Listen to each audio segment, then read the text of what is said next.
Сликата со проблемот со сметот постепено се подобрува, но на некои улици се уште има многу работа.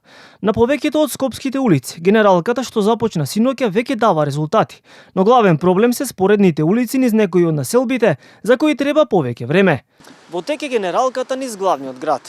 Сепак очигледно најголем предизвик за комуналните служби ќе бидат споредните улици. Ситуацијата на терен е многу подобра од пред неколку дена, уверува градоначалникот на град Скопје Орце Ѓорѓиевски. Потврдува дека отпадот низ неколку населби со недели не се собирал, но кажа дека екипите даваат се од себе за градот повторно да го добие некогашниот сјај и дека до недела сликата целосно ќе се промени. Не знам каде точно сте направиле. Јас можам да кажам дека на многу места е подобра состојбата. Бидејќи јас лично присуствувам при вршење на овие активности на комуналната хигиена, но и на сите оние кои што се приклучени во процесот, де факто има населби и населени места каде што со месеци не беше собиран отпадот. Има домаќинства кои што имаат таложено поголем отпад од она што е нормално собирање. Нас ни треба трето празнење да направиме за да дојдеме до нормална состојба. Еве во Драчево, например, и во Долно Лисиче веќе има 2 празнења.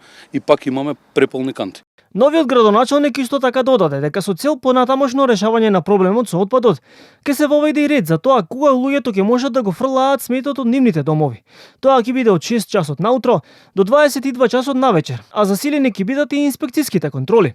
Генералката за чистење на Скопје пак започна вчера вечер, кога беа ангажирани околу 800 работници и беа вклучени и стотина машини за собирање на отпад. Најпрво противпожарни и комунални екипи го чистеа плоштадот од Македонија, а се продолжи на околните паркови и кејот на реката Вардар.